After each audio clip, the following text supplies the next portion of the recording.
Welcome back to another episode of Lifetime Talks. I'm David Freeman. And I'm Jamie Martin. And we got a great topic today, understanding measurements of body weight. You got BMI, you got body composition, and so many more different methods out there. So weight loss has always been a top health goal for many, which leaves a lot of people looking for ways to measure their body weight. There are several ways that you can actually do this, and depending on what method you choose, you're going to have different insights to your health. So our guest today is going to help explain these metrics and give us a better picture of our body weight and our overall health. Who we got coming in today? Paul Kriegler is here with us again. Paul is a registered dietitian and personal trainer who serves as the Director of Nutritional Product Development for Lifetime. Hi, Paul. Hi, Jamie. Hi, David. Paul, welcome back. So let's get right into it. It's a big topic today. It's huge. Yeah. And the first thing that we do when we go into a doctor's office, we get weighed in. And from that weight, we almost get the metric of, okay, numbers on a scale, BMI, and then we get associated to, okay, this is where you're currently at health-wise. So why is weight associated to how healthy you are? I don't know. I guess we're obsessed with classifying people. I don't know. Yeah. It's when you dig into it, there isn't actually anything useful or predictive between BMI and health. There might be something later on in life. People that have higher BMIs in their later adult years actually might have some benefit. Interesting. So BMI or body mass index is, in my opinion, it's worthless. Okay. People shouldn't pay attention to it. So why do we give so much credit to this number? And how did it become the standard for how we're defining certain, our health in many ways? Like where health status is saying, yes, you're healthy or you're not based on BMI in many ways. It's easy to calculate. Yeah. You know, Height with Height to weight, weight. Yeah, right? those measures. Yep. All you need is those two things, and then you can calculate this number. Got it. Yeah, because Okay. it's your weight in kilograms divided by your height in meters squared. Right. So it's just an easy calculation. That's why it rose to some usefulness in population level research. Right. Well, and okay, so just kind of going over a little bit of the stuff that's happened in recent years. So obesity was classified as a disease by the American Medical Association in 2013. So just over a decade ago, right? So we've got that. It was then that BMI became kind of the more accepted measurement for people. But then in 2023, the AMA delegates said they approved a new policy encouraging physicians to use BMI only in conjunction with other measurements. So that's a pretty important move to have happen, I would assume, right? Yeah, that's super beneficial. That means you can't just use BMI right. to kind of categorize or address your patient population. You have to use other measures. Right. I think that's a smart move. Right. So just to kind of go back a little bit on the history of BMI, though, that was really something that was a healthy BMI, right, was based on population studies, right? And often done in Europe. Yeah. So what was who were the people that were being studied? They're trying to study the largest chunk of the population they can, right, with as little dollars as possible. Got it. Right. So they're trying to gather as much information in an economical way as possible, and BMI just rose up as one of those possible measures. Right. We've all heard the term ideal body weight too, right? The origins of that, if you dig back, are Metropolitan Life Insurance Company their actuaries determined, what weight for height people were healthiest at, the lowest cost to insure. Right. Probably over 100 years ago now. Yeah. So it was just their kind of objective way to look at a population and see how they can, insure people for the best coverage for them. So right. What I'm getting at is it's just something you can calculate, and we like numbers and yeah. you know. That's one thing you can look at. Yep. It's a fact right there. Yeah. Based on whatever, but it's also not considering other things. So we're talking about BMI being limited and flawed because, we were talking before we hit record, athletes who are largely muscle could still be classified as overweight or obese because of, their BMI. Yep. Let's talk about that a little bit. Yeah, body mass index, BMI, it's just a simple number you calculate based on height and weight. It's extremely flawed. Yeah. When you're talking about translating this metric to an individual's situation. Yeah. Because a lot of people who are otherwise healthy have large amount of muscle mass. They're going to qualify or probably be classified as obese on the BMI scale. So it doesn't tell you anything about what the person is made of, right, or what their abilities are and that sort of thing. So it's for me, it's never been useful. Yeah. Yep. BMI.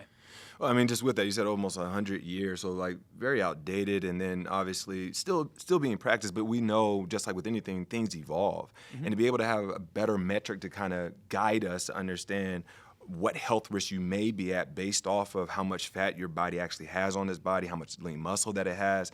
So I kind of said it in the intro, take us through. I talked about BMI, but I also talked about body fat or body composition and why that does hold some value when it comes to these metrics. Yeah, body composition are, I would say almost as easy to measure or calculate nowadays as BMI, but it's way more useful from a treatment standpoint.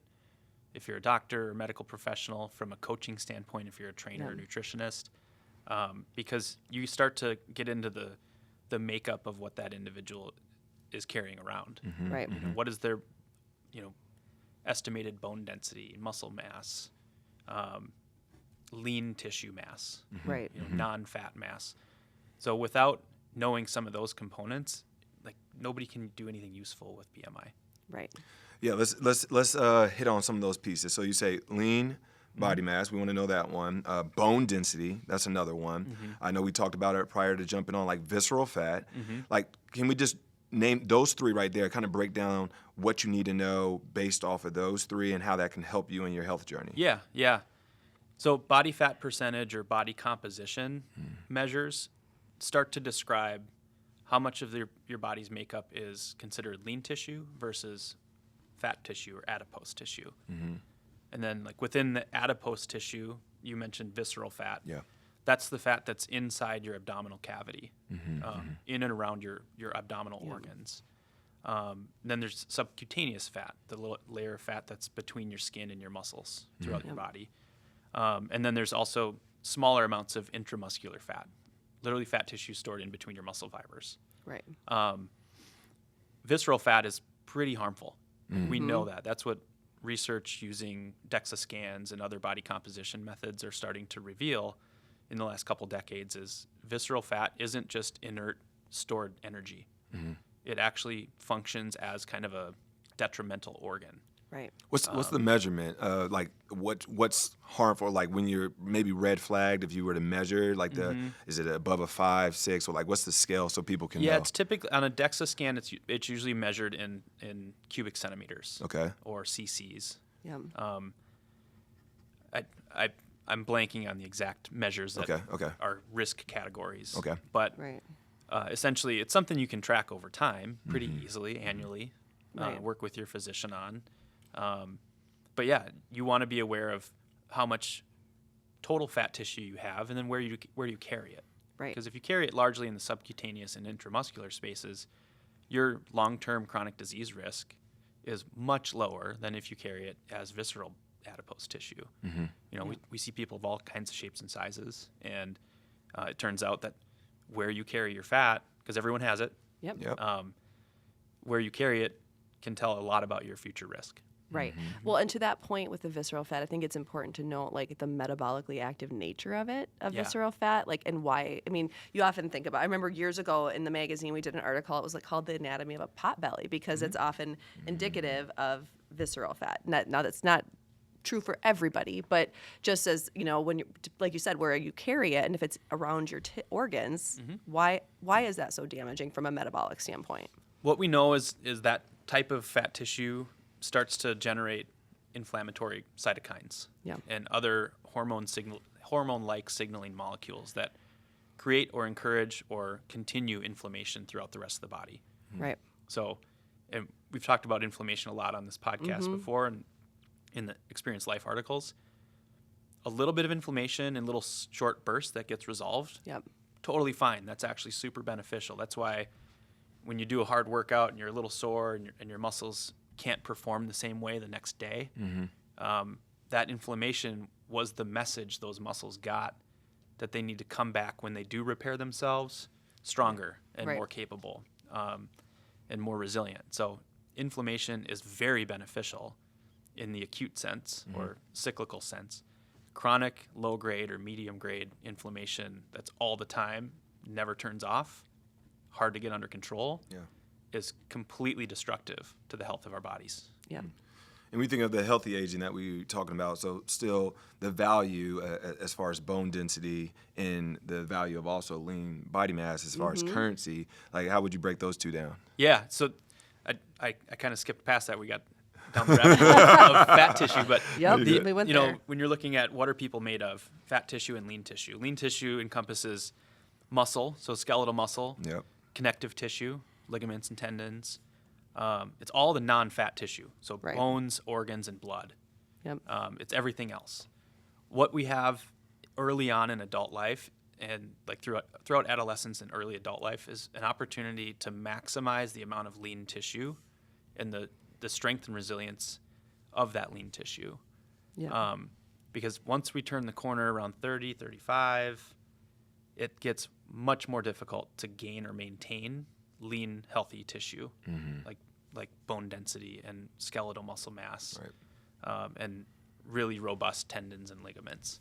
Right. So we have that early life window to maximize what we're made of, Yeah. and that's going to be our insurance policy against any chronic conditions or any aches and pains later on in life. Right.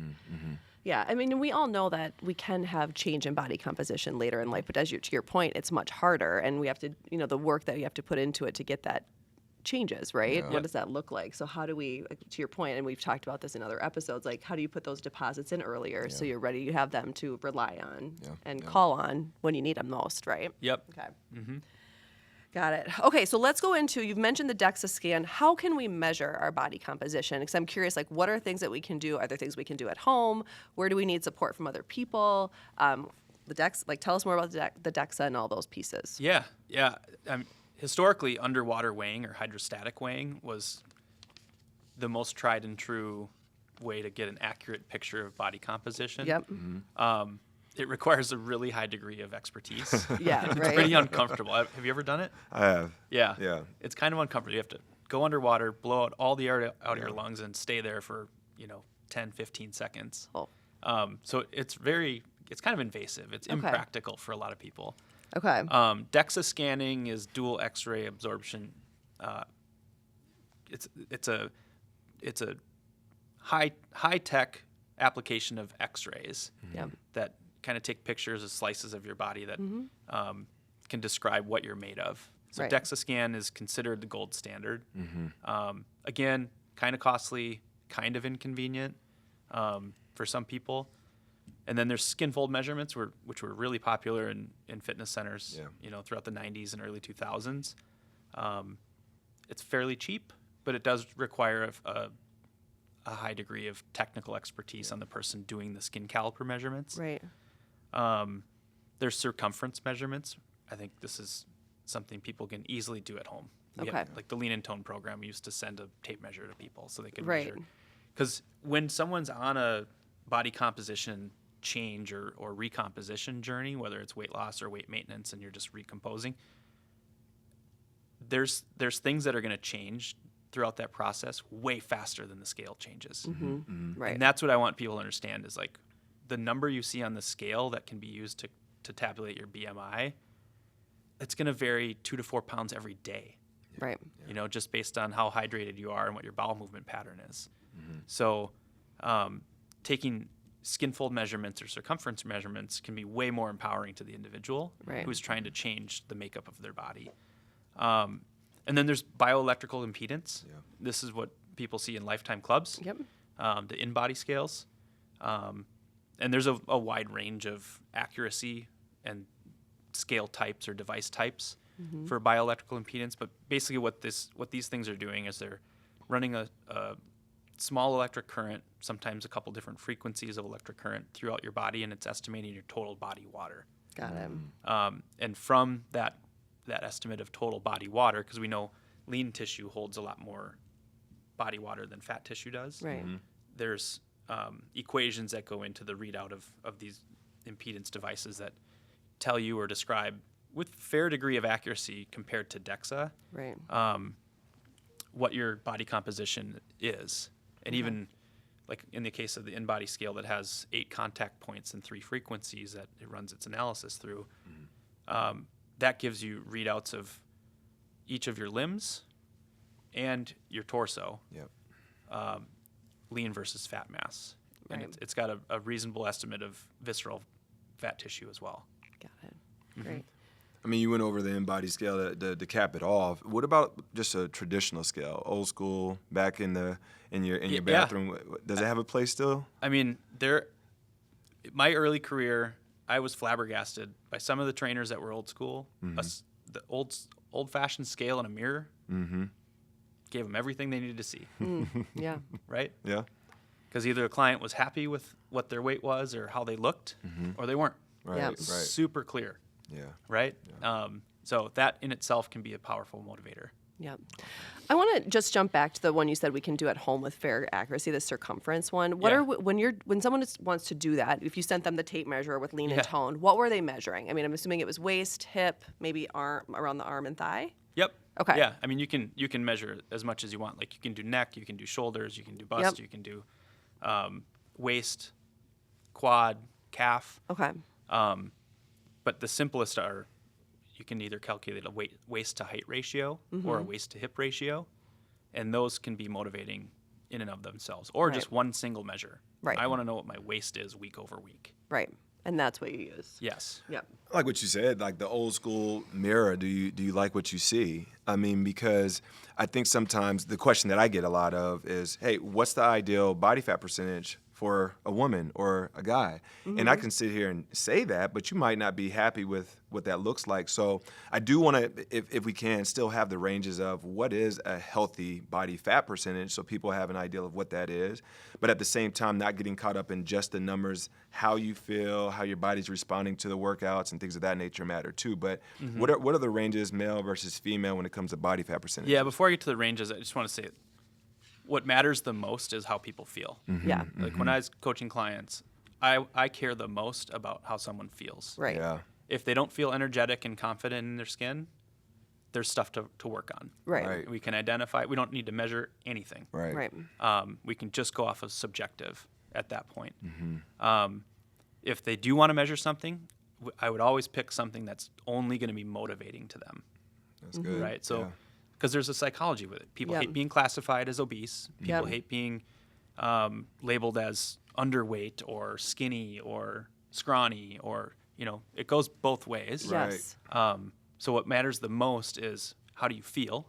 Yeah. Energetic, vital, strong. Yeah. And then, to your point, do you like what you see? Is there something about your appearance that you want to work on? Right. Right. Or even more important than that, I think, is abilities. Can you do as many pull-ups as you want to do? Yeah. Can you squat the weight you want to squat? Can you pick up your grandchild off the floor without straining your back? Right. Yeah. So there's functional abilities and feel that I think supersede any of the measurements. I love that. There are norms that are published. Like I think I sent you guys the fitness categories for body composition for women, and I think the most recent one I could find was 2009 to 2013. Ooh. Wow. Okay. So a lot of these they're just calculated off of population norms of whatever population they had access to, kind of what's the normal distribution. So it's just purely statistics. Right. But depending on your age group, women and men, I'm using this as reference because I never memorized this stuff. Yeah. Yeah. Men typically tend to be healthiest in the 16 to 20% body fat range. Okay. Women are more like, I think, 20 to 26, Okay. depending on age. There's slight variations depending on life cycle too. But yeah, I mean, body fat can be a motivating metric to track over time. Right. I wouldn't recommend people track it every day. No. Yeah. If they're going to measure it using like an InBody scale, for example, do it the same day of the week under the same exact conditions every time you measure. Don't do it Right. after a workout. Don't do it after you slammed a bottle of water. Yeah. Yeah. I know it's interesting because I know with the InBody they also have an app that goes with it, so it's something that just be having access at Lifetime. I've done it typically on like an every 3-month basis is kind of how I've done it, just based on how my results, or, like how my workouts are going and different things. Yeah. But I also feel like I try and do it, to your point, under those same circumstances, so I can see, is there change happening? And look for trends. Yeah. I have enough data over the last 3 to 5 years from that I can look at, okay, I know what was happening at this point in my life. I think we have to think about that too. Like, what's happening in our life that maybe there's some changes that are happening. I wasn't able to do my workouts the same way, or this circumstance changed. Yeah. There's a lot of different factors that affect it. The most valuable assessment is the reassessment. Yeah. Exactly. Yeah. I was going to ask too, just once again, because I know a lot of the listeners are probably wanting to know this. When it comes to, I'm speaking for our female listeners, when their cycle is here, or if they had any kind of work done as far as augmentation, how that factors into when you're doing like an in-body, how certain numbers just probably will change or won't change based off of what has been done. Can you speak to both of those things? Yeah. The way people carry body water changes, especially females, throughout the cycle. Mm-hmm. So there's going to be times of the month where you're naturally third spacing water. Yeah.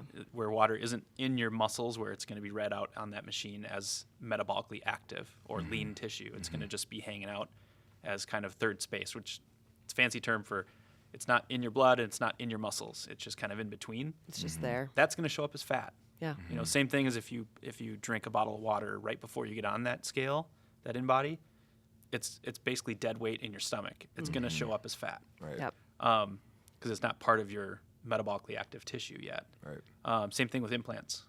Right. That's also going to skew you on the fat side of the equation. Got it. Okay.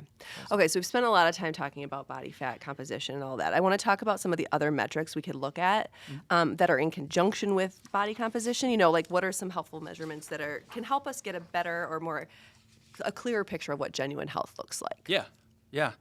I think that's important to point out. People get classified into the weight ranges, Yes. Overweight or obese or whatever. And right, wrong, or indifferent, it's used in the medical community. It's encouraging to see the community say, it's not good enough on its own. It actually Right. doesn't predict anything for us, so we have to use other measures. Yes. I hope there's a day that there's body composition metrics considered in medical evaluations, but even that's not going to be perfect because Right. I know plenty of people that are lean and at relatively normal weights that are metabolic messes. There's people that are normal weight or underweight that have heart attacks. Yep. Right? So that tells you there's more to the story. You opened the episode with saying obesity was officially classified as a disease in 2013. That blows my mind because there's so many different contributing factors to that outcome. Right. How can you call it one disease? Yeah. It's not one thing. Right. There's dozens of factors that play into it, Right. and we know that. Yeah. So it kind of baffles me that we've got it classified that way. Right. And when you say like there's dozens of things that could be at the root and they could be different for all of us, like what might be at the root for one person is different than another, whether Yep. it's maybe type 2 diabetes as a contributor, or Yeah. blood pressure or whatever that looks like. There's Yeah. so many things that if we were going a little deeper than that, we could be addressed. Yep. Yeah. Other metrics that should be paid attention to are nutrient levels. Yeah. The nutrient levels that are easy to test should be regular parts of your health assessment. Yep. Because what that's going to illuminate is, do you have the raw building materials to even start being healthy? Right. Right. Is your vitamin D in the tank, or is it in a good spot to support a robust immune system Right. and robust mood and healthy disposition, that sort of thing. Other factors like inflammation. Like I said, if you've got chronic high grade or low grade or moderate grade inflammation, that's going to be problematic for dozens of systems in your body. Insulin sensitivity and glucose tolerance. And some of these things they're getting easier and easier to manage Right. or measure and manage and monitor over time. Hormone levels. I mentioned nutrient levels, functional gut health measures like food sensitivities. Yep. That tells us so much more about what's going on at an internal level in an individual that might give us, it kind of gives us the answer key of like, what are the priority items that we need to address first? Yeah. Where to focus the Yeah. attention on, right? Yep, where to shine the light and where to put the energy and effort for the most bang for your buck. Right. I want to address some of the other, like physiological measurements or things that could affect our health and well-being, right? I mean, in our preparation for this episode, you would share that like there's other low-cost measures that have a stronger health predictability than body composition, Yeah. right? Like poverty levels, loneliness, those type of things. Why is it important to consider those factors for people? Well, like you mentioned a couple of them. It's your social network, your security, and your spot in life.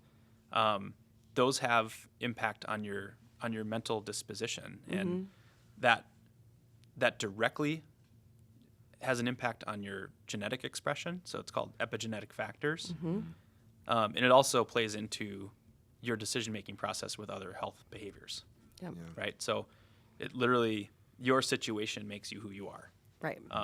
It doesn't really matter what your genes say. It's what your environment do as an interaction to your genes that actually makes whatever's going to come to fruition.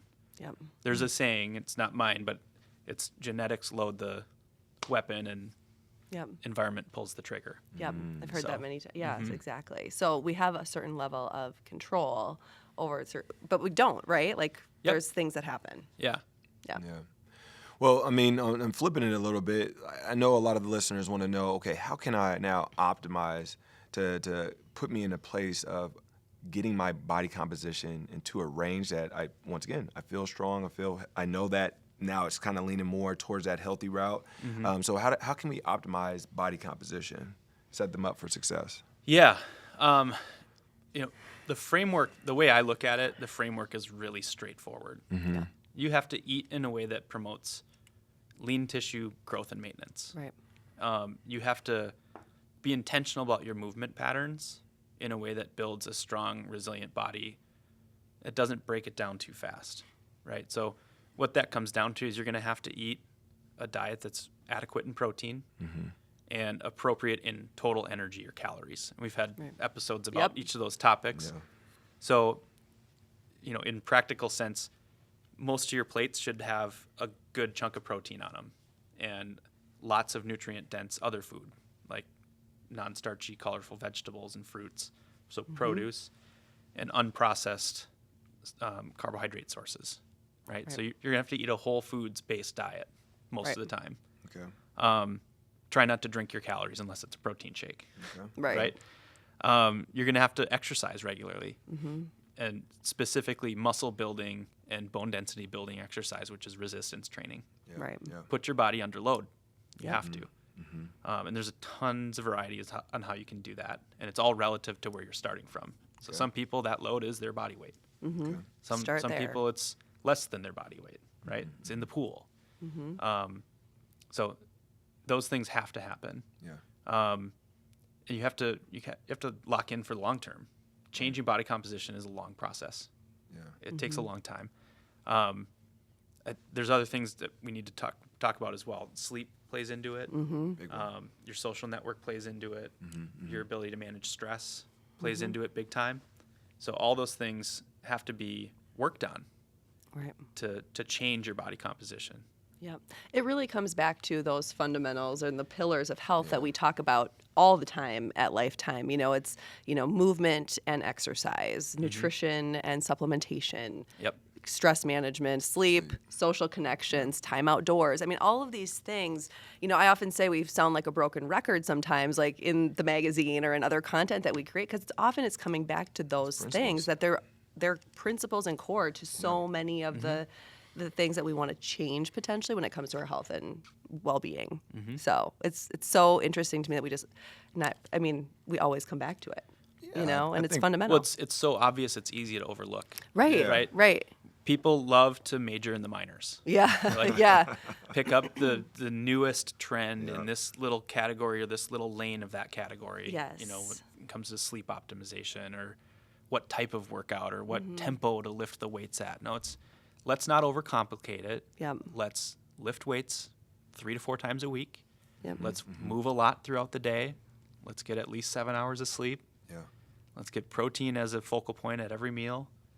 Yep. Because it helps us manage our appetite and literally rebuild our body as a more robust, resilient structure. Yep. And it's not rocket science. No. It really isn't. And the more we can just focus on the simple, proven framework to get people in a healthier state of mind and healthier body, if that's what they want, then let's do it. Yeah. So I'm going to go back to where we started. You mentioned that being weighed is one of the first things that happens when we go to the doctor's office. Height and weight, we know that. I mean, I have heard a lot of people saying, I don't get weighed, or I don't look at the number on the scale, and I ask not to see those numbers. I mean, what's your take on that? What's your thought on that, knowing that that number is really so variable and dependent on a lot of other things? It should only be done if it's useful to that individual. Right. If it's Okay. not going to motivate them, either out of like optimism or fear, then it shouldn't even be done. Most of the time it's done wrong, Right. incorrectly. You're thrown on the scale with shoes, different shoes than you wore last time. Yeah. Clothes, different clothes than you wore last time. There's a lot of those things that are just part of the routine that probably are due for a rethink. Right. And that's that. I mean, hopefully from this episode, we want people to really know, like, and I still fall into that pattern, like, oh, you look at that number on the scale and it has such an impact on your, your mental state and all those things. But let's just keep that in mind. It's like there's so much more to the story that we can delve into and be doing about it too. Yeah. There's probably a long list of things that are more useful to measure anyway, or to Right. assess. Range of motion, Yeah. strength, other fitness measures that translate to real life independence and safety that probably should be part of that medical evaluation or health evaluation. We should call it health evaluation. Actually. Yes, that would be great. What's Let's the health? look for signs of health instead of search for signs of disease. Right. And proactive health when we can, right? Yeah. Yeah. Okay. All right. So, I mean, we touched on a good amount of items that empower our listeners with. But as always, we want to make sure, is there anything that you want to tap into that we may have not touched on? I'm just looking over my notes here. Jamie know, had did the we question cover about it? other low-cost measures. And just to exhaust that list, it's poverty level, loneliness, fitness abilities, blood pressure, and smoking appear to be orders of magnitude more predictive about someone's health than BMI. Right. Isn't that interesting? Yeah. I'm going to just ask you one more question then. What about genetics? I mean, you said that genetics load the Epigenetics, weapon, yeah. right? But if for some people, is that a stronger factor than others? I'm assuming there's probably Yes. research around that. Yeah. Oh, yeah. I don't think we know all that we're going to know about the genetic interplay of, Right. conditions that produce obesity outcomes. But yeah, some people have a tougher hand to deal with, Yep. for sure. But that doesn't mean the core principles can't apply to them. Right. They're still there for all of us. Yep. Awesome. Yeah. You ready for the mic drop moment? Sure. All right. Simple. Always. So I know you are. All right. So this one right here, I mean, we had a lot of information that obviously we talked about. And the thing that kind of stood out to me that you said, like, what makes you feel good? What is it? It's so much bigger than just the number. So I want you to kind of almost elaborate on the Paulisms, if you will, of what message you want to give the people listening around that might get caught up in the numbers and stuff, just to keep them going and not be defeated. What would you say to them? We talked off camera about, the sensitivity around certain terms that we threw around during this episode. Obesity, that can be a trigger term. We all have fat. No one is fat. We all have fat. And if you can just let that sink in and realize, like, that doesn't matter to your character. What matters the most is, what do you want to do with your physical abilities and your small sphere of things that you control on a day-to-day basis? What's on the end of your fork? Whether or not you go lift weights with your buddies at the gym, right? So to empower other people is to, what comes to my mind is, people can do way more than they think they're capable of, but they sometimes have to be told that they are capable of doing that, or they have to be encouraged and coached. And it's not a simple process. I mean, it's simple in terms of, like, the things that are true for everyone. Like, we have to eat well, we have to exercise, we have to sleep, we have to manage our stress. it's simple in that way, but it's not easy to do in real life. And that's why you need that social network. You need support of others. You need expertise that have your best interest in mind, and you need that safe space to do it in. So,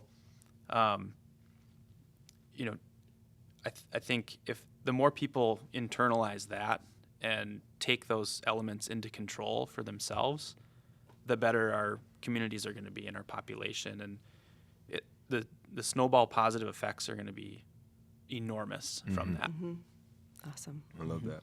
Paul, Good. always so great to have you. We want to make sure people can find you and follow your work. You have lots of articles on experiencelife.lifetime.life. Been on many podcast episodes. I feel like we need to do a tracker. Who's winning right now? Sam, Annika, or Paul in terms of guests. And you're also on Instagram at @cafe PK_.